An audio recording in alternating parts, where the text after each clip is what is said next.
little rabbits. His favourite movie. Watership Down. Or is it Arse Master? I can't remember. Us Masters. Arse Master. Okay. Hello, everyone. It's the 2-Minute Terminator. It's episode 34. And we're going from reload and are you alright? So, hit the goddamn music.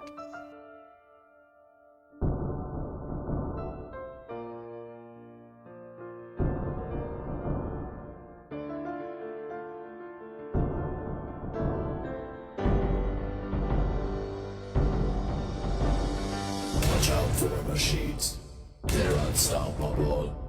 Watch out for machines, they will rule the world. Ha ha ha ha ha. Ellie was being recorded. Again. I'm going to have to stop doing it for a few episodes so you forget, and then I can really catch you on something awful like, yeah, and I left the body under the fridge and there's a hole and it stinks.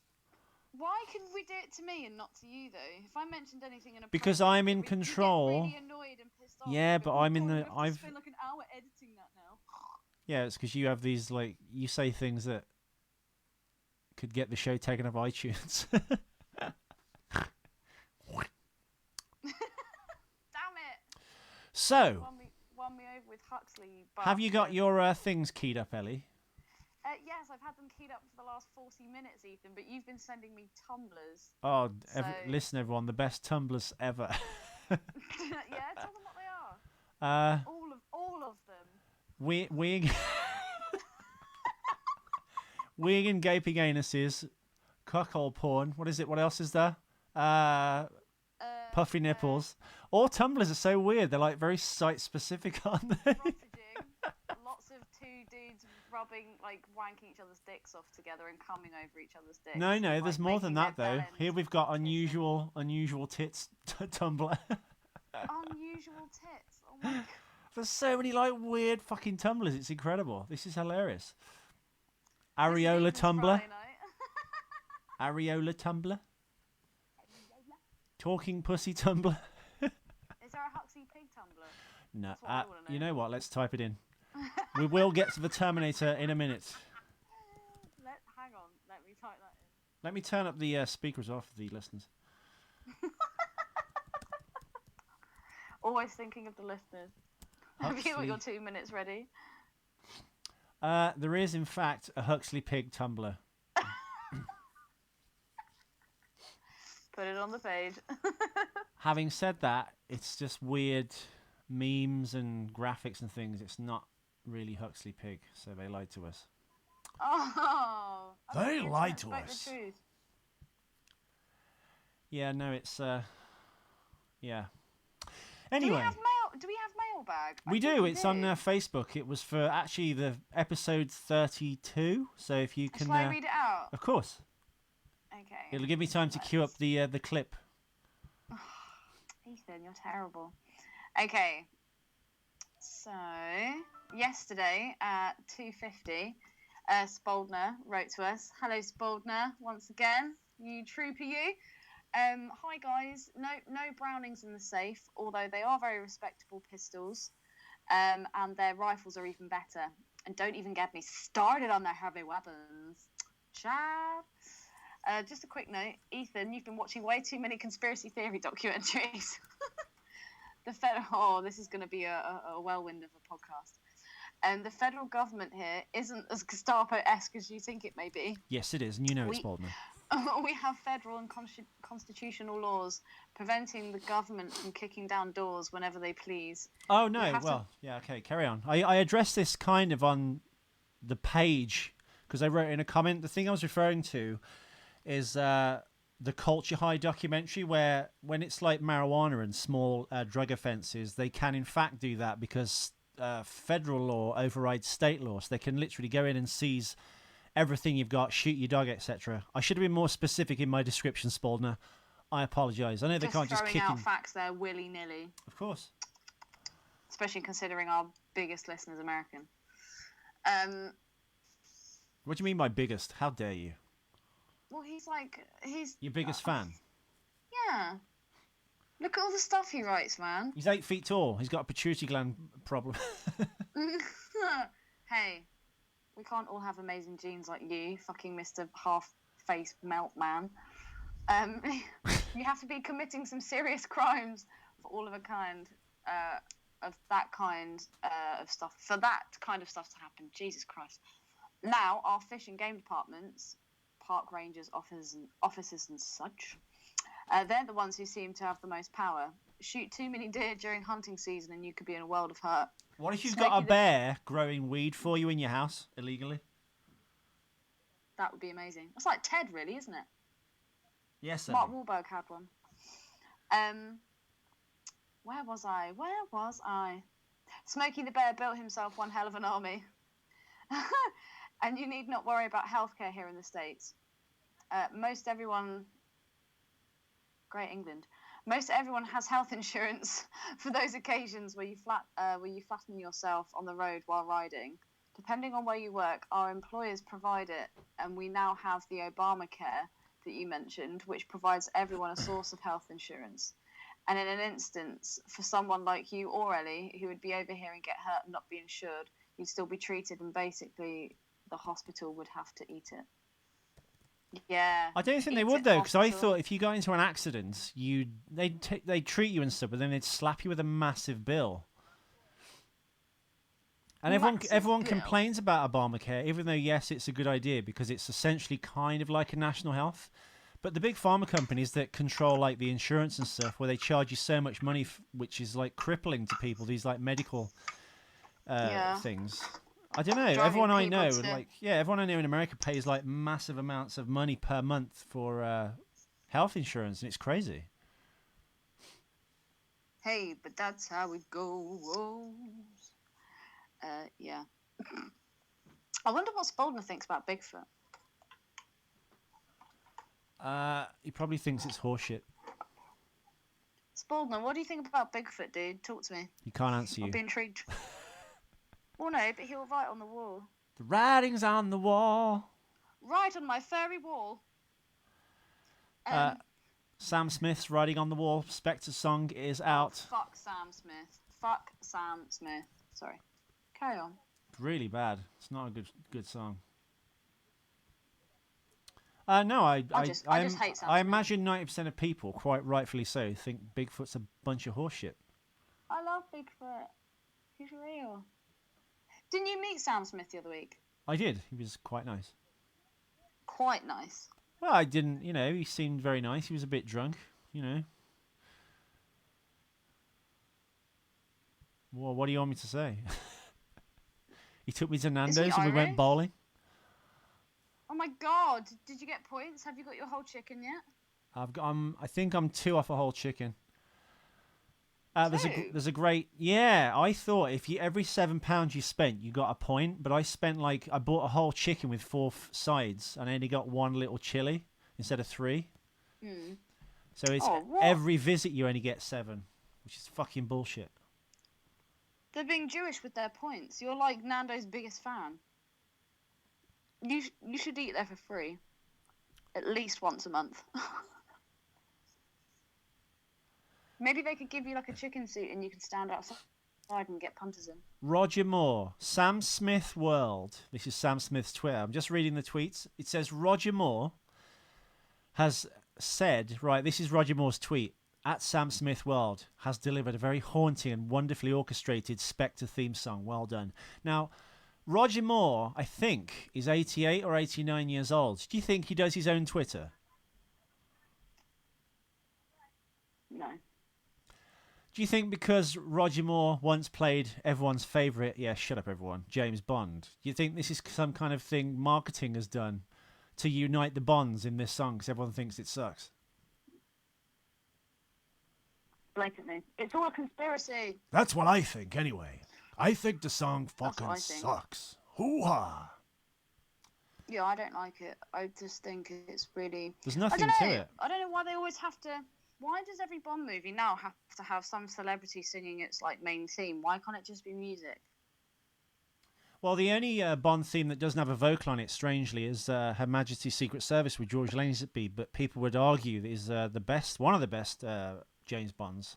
I don't think Lazenby was actually that bad. The soundtrack to it's obviously one of the best. It's John Barry's famous theme. It ends with what is it? Louis Armstrong's "We Have All the Time in the World." So yeah, it's good. Mm-hmm. But yeah, that's the only Bond that features no singer. It's just a theme, and it's really good. Yeah, I don't mind prefer not that. using singers. I mean, I sent you a few rejected theme tunes for some of the James Bond songs. They were much better.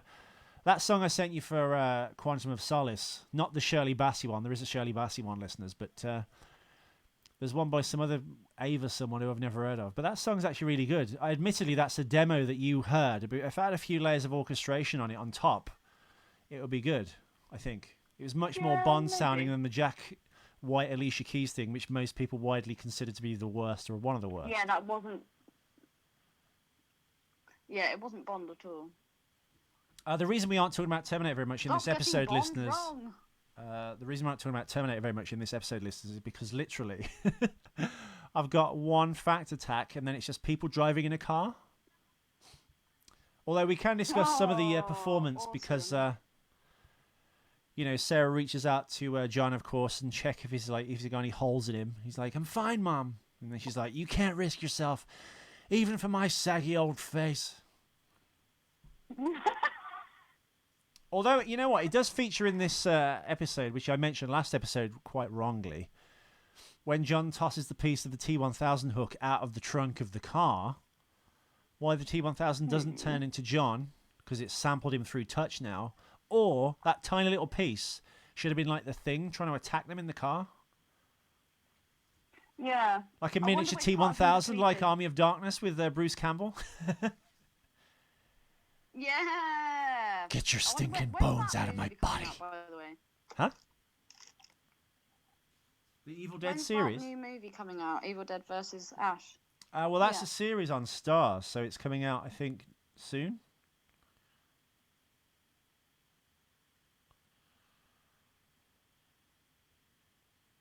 Hello, dead air. Hello, Hello. Ethan. Oh, you're there. Hello! Sorry, it keeps, like, going- Hello! Is that the Wow. BBC? Oh, hello, it's 1939 and we're about to listen to Z-Cars, but in the meantime, we've got a telegram from the Queen. Hello, Your Majesty?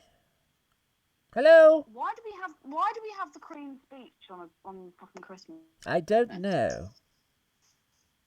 Hello? Metley? Are you there? Hello. Hello, Metley. We're poor. We're average. We're excellent. We're back to excellent. I don't know why it keeps doing this. I'm not moving. It's probably the fucking all the piercings you've got in your body, you freak. You've thrown off the signal. Yeah, that's what it is. My piercings. How would that makes no fucking sense at all? Yank that giant Makes bull no ring sense. a collection Christmas tree out of your snatch and fucking get us a decent internet signal. That just reminds me of that really weird porno with that chicks on that boat. She doesn't really have that, viewers, listeners, by the way. No, I don't. I have a few piercings, but nothing below the waist. This remarkably flat episode. Well, we've literally mentioned nothing about the movie so far, so let's get into it. Okay, here's a fact attack. 13 minutes in. Fact attack. Pew, pew, pew, pew, pew, pew. All I've got is there's a shit rear projection shot, which it is.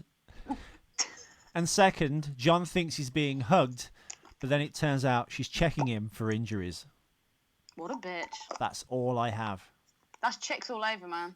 You think they're going in for a hug, but really, they're checking for your wallet. I feel John's pain in this scene, though, because he's obviously reaching out and has a She's being the cold-hearted soldier. has a She's got connection to his mission. mother. Yeah. See, the hug is merely clinical in a sense. Yeah. But I think we can't really discuss it because it's later on in the movie, but I think the Terminator helps bring John and Sarah closer together. It's quite beautiful. Well, he does, and as we've mentioned on several episodes, a couple back even, when we really went into it, when the Terminator loses his glasses, you'll see from this point in the film, slowly he'll be like seen in warmer tones, flesh colours and stuff like that. As he becomes a bit becomes, more human. his transition to humanity is manifest with obviously lighting and cinematography. Democracy manifest. Sorry. And Sarah Connor, of course, starts becoming this stoic, militaristic, cap-wearing sunglasses. When she puts the sunglasses on, she's the Terminator again. And when, obviously, she takes the sunglasses off, she doesn't shoot She's Dyson. crazy Sarah again. Kind of, yeah, but she obviously that. Well, it manifests itself a little bit. Which is like, have you ever been pregnant? Have you got a child Oh God, growing inside feels you? like growing inside of you. Yeah, God, I hate that bit. I hate that bit. That made me It's cringe so even bad. back then. Yeah, Just like, it's oh, horrible. gross writing, Cameron. Come on. I know. Rest of it's fine. Just that bit. Take it out. Just that bit. What's that little bit in there? Get rid of it. Get rid of it. It's also in this scene as well that we hear Arnie give the line, "What's wrong with your eyes?" And And John goes, "I've got glaucoma. Fuck off."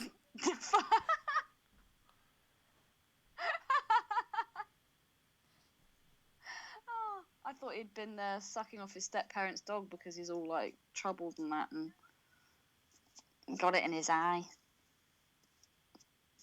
Yeah. Oh, I've got an interesting story I can tell you, actually. Talk about animals and bestiality and sucking off dogs. Holly actually used to go to uni. Did we with talk this about that? girl. I don't recall us talking about that. I talked about it. Listeners, by the way, if this is the first one you've listened to, well done for making it this far. We do normally talk about the Terminator, but literally, it's people driving in a car. Bear with us. So we're just trying to throw some shit in just to keep you entertained. I apologise. It's Friday night. Ellie's apology will be here at the end of the show for missing out, for promising. And never getting back to me. For Thursday's show. Yesterday. What? Well, you said, we'll do a podcast. You know, John and James even suggested Holly be part of the show. I was like, we covered that. We were going to do it. I wanted to, and I said to her earlier on in the evening, I was like, "Oh, how would you feel about being on the podcast?" And she was like, "Oh, I don't know." She's like, "I don't know the film at all," and she was like, "I don't know if I'd be comfortable doing that." And I was like, "Okay, we'll see how you feel later." Get rid of her. And we didn't cook dinner till late, and then we were talking for ages, and we put Labyrinth on, and then we both fell asleep. It was very beautiful. And then you reached over to get some water, but that was actually a horseshit maneuver, so you could get your face close to hers, and then nothing happened apparently because Ellie can't close a I deal. was saying, then what happened, Ethan? Spin the yarn. You two donkey dicks couldn't get laid in a morgue. Yeah, but what I have to remember at the same time is she's also a friend of mine. And I'd like her to be a friend of mine for quite some time. If there's one thing, Ellie, that women have taught us over the years. In fact, I spoke to a friend today, a record producer who's working with this girl, you know, Chloe Moe, that went out with Drew. Oh, you're talking to Sarah? Yeah, apparently they've parted ways now because she doesn't have the same work ethic as the producer. And I was just like, it's nice, just because you're both girls. Whenever girls form a friendship, you get intensely involved in each other. And everything's amazing. You have to hang out. You have to talk about everything. And then you actually burn yourselves out on each other and you just become enemies. Well, I've known Holly for like a year and a half. So with that in mind, it doesn't actually matter. You're not going to be friends in a few months anyway because you're both girls. It just goes with the territory. Why can't I have a friend, Ethan? You can. It's not your fault. You're the only like non-insane girl that I actually know who's objective and doesn't fall into those female traps. But that obviously is because you're a bit of a lesbian, really. So you've got more of a male way of thinking, unless they're kind of like. I'm not a lesbian because lesbians think like fucking girls. That's the funny thing. People are like, oh yeah, but you're not actually a bit of a dyke. It's like, no, dykes are actually worse because it's when two girls come together. Like, I don't think men actually, dude, it's fucking nightmare. It's fucking nightmare. It's a fucking nightmare. Yeah, but it just sucks, dude. It's my cross to bear. It's bullshit. And then when you have male friends, they like get confused along the way, and then they're like, "Oh, I thought you knew I liked you." It's like, "Oh no, sorry, dude. I thought we were just mates." And then they get all upset, and then they're not your friend anymore. So no one wants to be your friend. So you just start eating worms in the garden. And that's the end of that chapter. No, Holly's cool, man, but in that respect, I guess I have to agree. She's way more girly than I am. Yeah. Like, way more. I remember when Martin was fucking a friend of hers ages ago. This girl sent Martin a picture of her and her friend. And she was like, "Oh, I went out last night with my mate." Let's just say her mate's called Sarah. And Sarah wasn't anything to look at. But Martin was just being nice and passing comment. And he was just like, "Oh, she looks pretty." this girl turned around and went fucking apeshit at him. She was like, "Why the fuck would you say that?" And he was like, "What?" And she was like, "Why would you say that? Like, that makes me feel like a fucking idiot." And he was like, "Are you serious?" He was like, "I was just being nice. Like, I don't actually find her that attractive." And she was like, "Oh my God, you're so insensitive. Like, what the fuck? I can't believe you'd say that." At this point, he just rocked her in the face, went, "You're fucking crazy. Don't ever speak You're to me that fired. way." Yeah, basically. It wasn't long after that he was like, "No, this is not happening." But they were just fucking. There was never like a relationship there. But then when Martin relayed this story to Holly, Holly was like, "Well, I can kind of understand like where she's coming from. Like, I wouldn't want the guy that I was fucking saying that my friends were hot." And I was like, "Really?" So she does think way more like a girl than I do. But for a girl, I think she's quite cool. Not like a lot of other girls I know. I'm not like other girls. I'm not like other girls. Yeah, you are. But all girls do say that, but they are. I mean, I can be a massive girl sometimes. But we keep that in check as much as we can. But I can't actually help the fact that I have female genetics and hormones and all that bullshit. And like I said, it's my cross to bear. So feel lucky that you have a dick and balls between your legs, you lucky bastard. But yeah, I now know why you... No, what is it he says? What's wrong with your eyes? And then that links in nicely with the very end of the movie when he goes, "I don't know why you cry. This is something I can never do." And then that just takes me back to the original video all those years ago that was made and put on E-Bound's World, where it makes it look like John's actually giving him head. And when Arnold puts his finger on his cheek and follows the tear, it's meant to be his jizz. It's pretty funny. I think we've put that on here, have we not? Yes, it was on a previous... Ethan, you literally haven't spoken for the last, 10 minutes. What are you doing? I was watching a video of animals attacking drones. You're so dedicated, Ethan. And then I was watching a clip of the Saudi royal family racing around Beverly Hills dangerously, but they've got diplomatic immunity, so the cops can't touch them. Can't touch me, can't touch me. It's like Greased Up Naked Guy. Yeah. You can't catch me. You don't know who the Greased Up Naked Guy is. Don't fucking lie. I don't know. It's Family Guy, babe. It's Family Guy. Do you have anything to add to the clip, Ellie? It's probably the worst episode we've ever done, nothing. but hey. I don't think it is. No? Like you said, there's not really a lot to discuss. It is just cars and driving and Sarah being cold towards her son who's just saved her fucking gizzards, but hey, ungrateful bitch. Me gizzards.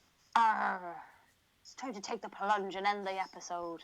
Matey. You've come this far. You've had a shitty episode. You might as well take the plunge. No, you're just too distracted by the internet. I'm not. It's one of those awkward things when, literally nothing was said in the commentary.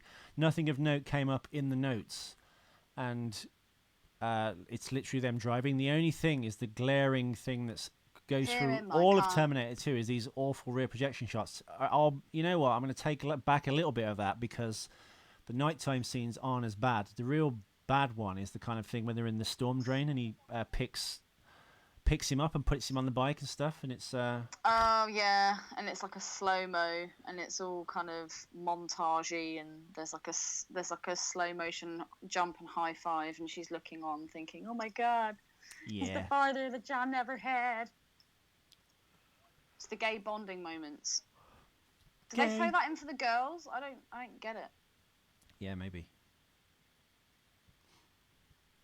I wonder what ratio, like how many women like this kind of stuff compared to men. Be interesting. Very interesting. Yeah, so I guess that's it. Thanks for tuning in, peeps.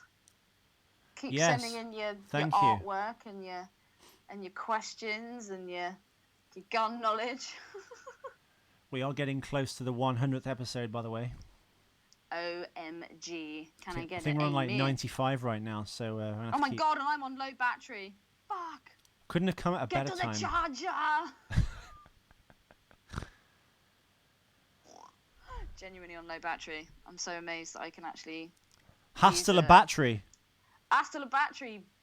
Bitches. What?